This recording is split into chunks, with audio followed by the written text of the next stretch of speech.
안녕하세요. 스포츠 분석 전문가 천교수입니다.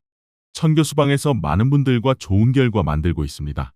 의사소통하실 분들은 고정 댓글 확인해 주세요. 그럼 오늘의 경기 분석 시작하겠습니다. 12월 25일 해외 축구 6경기 분석 시작하겠습니다. 첫 번째로 부르키나파소 대 적도기니 경기 알아보겠습니다.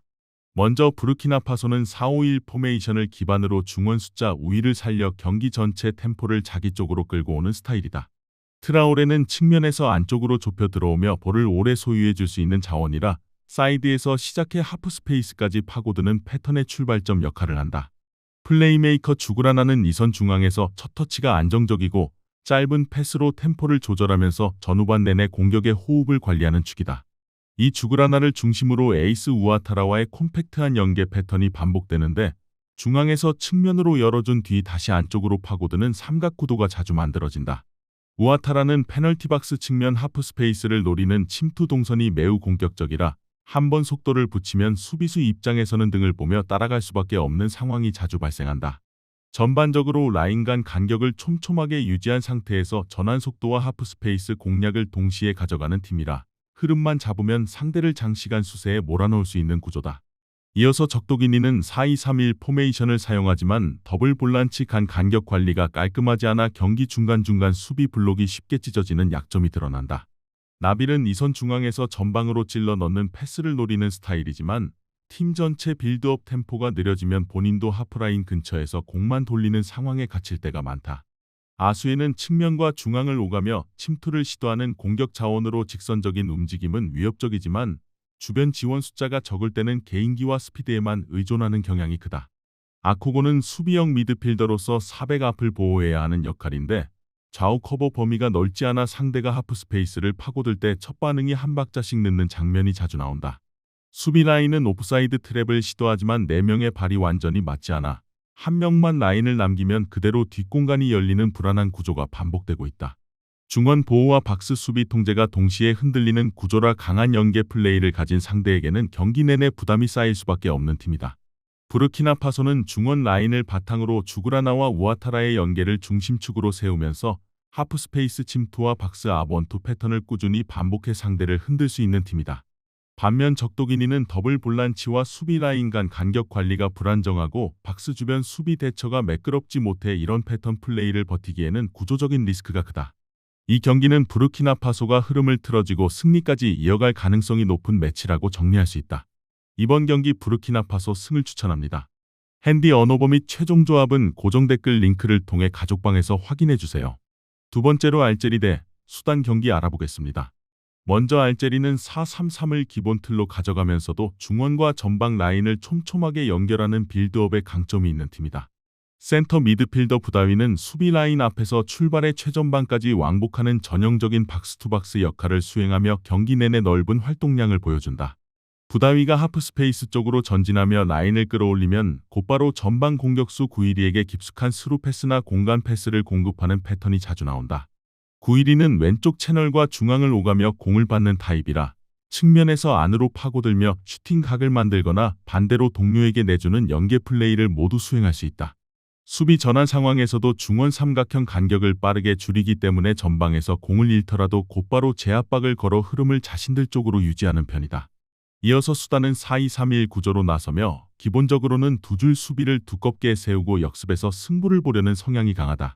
전방의 존 마노는 박스 안에서 몸싸움과 제공권 경합을 통해 기회를 노리는 타입으로 측면에서 올라오는 크로스에 반응하는 패턴이 많다. 압델라흐만 역시 중앙에서 포스트 플레이를 겸할 수 있는 공격 자원이라 둘이 동시에 출전할 경우 전방에서 공을 지켜주는 역할 비중이 커진다. 오메르는 이선 중앙과 측면을 오가며 빌드업 연결 고리를 맞지만 압박 강도가 높은 팀을 상대로는 첫 터치 이후 방향 전환 속도가 다소 느리게 나타나는 편이다. 수비 쪽에서는 더블 볼란치가 라인 앞을 지키려 하지만 라인 간격이 벌어지면 하프 스페이스 커버가 느려져 미드필더와 센터백 사이 공간이 넓게 노출되는 약점이 반복된다. 결국 중원 압박이 풀리면 수비 라인은 골문 가까이까지 쫓겨 들어가고 이때 세컨볼 처리와 박스 안정리 과정에서 실수가 나오며 실점으로 이어질 위험이 높은 팀이다. 알제리는 부다위의 박스투박스 움직임과 구이리 마레즈의 창의적인 움직임을 통해 경기 내내 전방에서 압박과 공격 템포를 유지할 수 있는 팀이다. 반면에 수단은 이런 유형의 빌드업을 전통적으로 힘들어했기 때문에 박스 앞 공간과 세컨볼 처리에서 다시 한번 불안한 단면을 노출할 가능성이 크다. 그래서 이번 경기는 결국 중원에서 주도권을 틀어지는 알제리가 홈에서 경기를 지배하고 승리를 통해 다음 단계로 나아갈 흐름을 만들어갈 시나리오에 무게가 실린다. 이번 경기 알제리 승을 추천합니다. 핸디 언어버 및 최종 조합은 고정 댓글 링크를 통해 가족방에서 확인해주세요. 세 번째로 알았을 때 아레다트 경기 알아보겠습니다. 먼저 알와슬은 4-5-1 포메이션을 기본으로 두 줄 수비를 유지하면서도 측면에서 숫자 우위를 만들며 공격 템포를 끌어올리는 스타일을 선호하는 팀이다. 주축 멤버 레나토 주니어는 키와 피지컬을 겸비한 원톱 스트라이커로 문전에서의 위치 선정과 헤더 타이밍이 좋아 크로스 상황에서 항상 득점 위협을 만들어낸다. 세르징요는 오른쪽에서 출발의 안쪽으로 파고들며 발밑에서 볼을 오래 다루지 않고 과감하게 크로스를 올리는 타입이라 박스 안타기과의 호흡이 잘 맞는 편이다. 시디베는 수비형 미드필더 자리에서 1차 차단과 위치 선점을 통해 수비 라인 앞을 보호하고 공을 따낸 뒤에는 옆과 앞으로 단순하지만 전진 성향이 뚜렷한 패스를 꾸준히 공급한다. 이 팀은 중앙에서 길게 풀어가는 빌드업보다는 중원에서 빠르게 측면으로 볼을 전환한 뒤 세르징요 쪽에서 크로스 각을 만드는 패턴이 자주 반복되는 편이다. 그래서 알와슬의 공격 패턴은 겉으로 보기에는 단순해 보일 수 있지만 측면 크로스의 질과 문전 장악력에서 꾸준히 득점 기대값을 쌓는 구조를 갖추고 있다고 볼 수 있다. 이어서 알웨다트는 4-4-2 포메이션으로 2명의 공격수를 두고 중원에서 라인을 정리하며 비교적 안정적인 경기 운영을 지향하는 팀이다. 게대 그나두는 앞선에서 몸싸움과 버티는 움직임으로 롱볼과 전진 패스를 받아내며 파트너를 위한 공간을 만들어주는 타깃형 스트라이커 역할을 수행한다. 라테브는 중원에서 전방으로 볼을 연결해주는 역할을 맡으면서 세트피스 상황에서는 킥의 방향과 궤적으로 박스 안을 공략하는 역할도 겸한다. 자무스는 중앙에서 박스 투 박스 움직임을 가져가며 세컨 찬스 상황에 자주 얼굴을 내밀고 중거리 슈팅으로 상대 수비의 간격을 시험해보려는 성향이 강하다. 문제는 이 팀의 중앙 수비수들이 측면 크로스에 대한 대응 능력이 턱없이 부족하다는 점으로 박스 안쪽에서 위치 선정과 클리어 타이밍이 어긋나는 장면이 반복되고 있다는 것이다. 알와슬은 세르징요의 발끝을 중심으로 측면에서 크로스 찬스를 꾸준히 생산해낼 수 있고 레나토 주니어가 문전에서 그 볼을 마무리할 수 있는 구조를 이미 갖추고 있다. 반면 알웨다트는 박스 안 크로스 대응과 클리어 과정에서 실책이 잦아 한번 흐름이 틀어지면 연속 실점까지도 염두에 둬야 하는 불안한 수비 라인을 안고 있다. 이번 매치는 알와슬이 경기 주도권과 득점 기대감 모두에서 우위를 점하며 승리를 가져갈 가능성이 더 높아 보인다. 이번 경기 알았을 승을 추천합니다. 핸디 언어버 및 최종 조합은 고정 댓글 링크를 통해 가족방에서 확인해주세요. 네 번째로 알나스르 대 알자우라 경기 알아보겠습니다.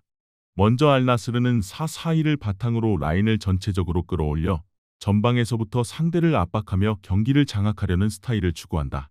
주앙 펠릭스는 이선과 최전방을 자유롭게 오가면서 하프 스페이스에서 볼을 끌어주는 플레이메이커형 공격수로 좁은 공간에서의 탈압박과 연계 능력이 뛰어나다.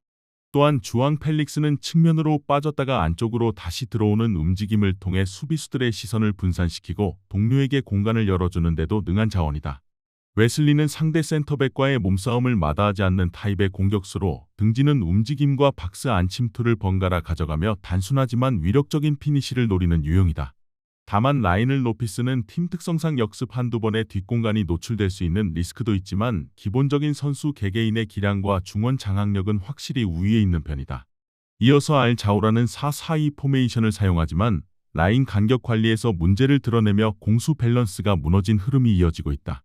압둘카림은 최전방에서 마무리를 노리는 공격수로 박스 안에서의 위치 선정과 한 번에 가져가는 슈팅 타이밍에 강점이 있으나 수비 가담 비율은 높지 않은 편이다. 알주바이디는 측면에서 넓은 공간을 활용해 돌파와 크로스를 시도하는 타입으로 볼을 잡고 나면 직선적인 전진 성향이 강하지만 수비 전환 시 복귀 속도가 다소 느린 단점도 함께 드러난다. 카림은 중원에서 빌드업의 연결 고리를 맡고 있지만 팀 전체 라인이 길게 늘어져 있다 보니 앞과 뒤를 동시에 관리하기에는 활동량과 커버 범위에서 한계를 보이고 있다. 결국 알자우라는 공격에서 숫자를 조금만 더 투자해도 곧바로 수비로 전환할 때 중원과 수비 라인 사이가 텅 비는 패턴에 빠져들기 쉬운 취약한 밸런스를 안고 있다고 볼 수 있다. 알나스르는 주앙 펠릭스와 웨슬리의 조합 그리고 브로조비치를 중심으로 한 중원 장악을 통해 경기 흐름을 자신들에게 유리한 방향으로 끌고 갈 수 있는 팀이다. 반면 알자오라는 공수 간격이 벌어진 상태에서 중원 압박이 제대로 작동하지 않아 수비와 미드필더 사이 공간을 반복적으로 내주며 스스로 리스크를 키우는 구조를 안고 있다. 결과적으로 알나스르 승리 시나리오가 자연스럽게 성립되는 그림으로 보는 편이 타당하다. 이번 경기 알나스르 승을 추천합니다. 핸디 언어버 및 최종 조합은 고정 댓글 링크를 통해 가족방에서 확인해주세요. 다섯 번째로 코트디부아르 대 모잠비크 경기 알아보겠습니다. 먼저 코트디부아르는 기본적으로 4-4-2를 쓰지만 캐시에를 전방 스트라이커 포지션의 펄스 9처럼 세우면서 중원과 일선을 동시에 장악하는 구조를 가져간다. 캐시에는 원래부터 박스 투 박스로 뛰어다니는 체력과 피지컬이 강점인 선수라 등을 지고 공을 지켜낸 뒤 이선 합류를 기다리는 역할까지 겸하면서 공격의 닻을 내려주는 타입이다. 개상은 오른쪽 하프스페이스 위주로 움직이는 인사이드 성향의 공격수라 상대 센터백과 풀백 사이 공간을 찌르는 침투와 강한 채공력을 바탕으로 뒤에서 올라오는 크로스를 마무리해준다. 페페는 왼발을 앞세운 측면 공격수로 오른쪽에서 안쪽으로 꺾어 들어오는 드리블과 컷인 후 중거리 슈팅, 혹은 반대편으로 택배 크로스를 보내는 패턴이 매우 위협적이다. 디알로는 측면에서 왕복 주행이 가능한 타입의 풀백이라 전진 시에는 오버래핑으로 폭을 넓혀주고 수비 전환 시에는 빠른 리커버리로 라인 복귀를 해내며 밸런스를 잡아준다. 결국 볼을 오래 소유하는 쪽이 슈팅 볼륨을 가져가게 되고 상대를 계속 뛰게 만들면서 후반 들어서는 체력 우위까지 점할 수 있는 그림을 기대할 수 있다. 이어서 모잠비크는 4-2-3-1을 기본 틀로 쓰면서 라티프를 최전방 원톱으로 두고 카타모를 이선 측면에서 활용하는 구조다. 라티프는 피지컬을 기반으로 공을 등지고 버티는 능력이 있고 롱패스를 받아내서 주변으로 떨궈주는 타깃 역할의 강점을 보이지만 좁은 공간에서 세밀하게 풀어가는 타입이라기보다는 단순, 직선적인 움직임이 많은 공격수에 가깝다. 카타모는 오른쪽에서 안으로 파고드는 왼발 윙어 성향이 강해 스피드를 살린 드리블 돌파와 컷인 이후 슈팅까지 한 번에 이어가는 패턴이 주요 무기다. 이번 경기에서는 상대의 높은 점유율과 수적 우위 앞에서 수비 부담이 과도하게 늘어나는 패턴을 피하기 어려워 보인다. 코트디부아르는 최근 들어 볼이 있는 주변 지역에 인원을 집중시키는 방식으로 수적 우위를 만들고 그 힘으로 점유율과 경기 주도권을 동시에 가져오는 축구를 완성해가고 있다. 반면 모잠비크는 수비에 쫓기듯 라인을 내린 채 카타모의 한방과 라티프의 버티기에 의존해야 하는 구도가 강해서 시간이 지날수록 체력과 집중력에서 오는 불안이 실점 리스크로 이어질 공산이 크다. 이번 경기 코트디부아르 승을 추천합니다. 핸디 언어버 및 최종 조합은 고정 댓글 링크를 통해 가족방에서 확인해주세요. 마지막으로 카메룬 대 가봉 경기 알아보겠습니다. 먼저 카메룬의 포메이션은 3-4-3이며 주축 멤버 메그리는 탄탄한 피지컬과 이타적인 움직임으로 중앙에서 버티며 주변 자원들에게 공간을 열어주는 아웃본 타입이다. 은베모는 프리미어리그에서 검증된 왼발 윙어답게 측면에서 안으로 좁혀 들어오며 하프스페이스에서 슈팅과 크로스를 동시에 위협하는 자원이다. 발레바는 중원에서 강한 피지컬과 압박 저항력을 바탕으로 볼을 따내고 곧바로 전진 패스를 선택해 팀의 템포를 끌어올리는 박스투박스 성향을 보여준다. 최근 카메룬은 경기 도중 강도 높은 전방 압박을 시도하며 수비 라인까지 과감하게 끌어올려 상대 진영에서부터 경기를 푸는 공격적인 컨셉이 시그니처 전략이다. 그래서 초반 에너지 레벨이 높을 때는 상대를 몰아붙이지만 시간이 지나면서 뒷공간 리스크가 눈에 띄게 커지는 양상이 자주 나타난다. 이어서 가봉은 4-2-3-1을 기반으로 하며 최전방의 오바메양은 여전히 스프린트 속도와 뒷공간 침투 타이밍에서 클래스가 살아있는 스트라이커다. 그는 라인을 살짝 걸치고 있다가 뒷공간으로 파고드는 움직임을 반복하며 키가 큰 센터백과의 1대1에서 방향 전환 한 번으로 수비를 따돌리는 데 강점이 있다. 부안가는 측면에서 시작해 안으로 파고드는 인사이드 윙어 유형으로 과감한 드리블 돌파와 강한 중거리 슈팅으로 박스 주변에서 수비 라인을 계속 흔든다.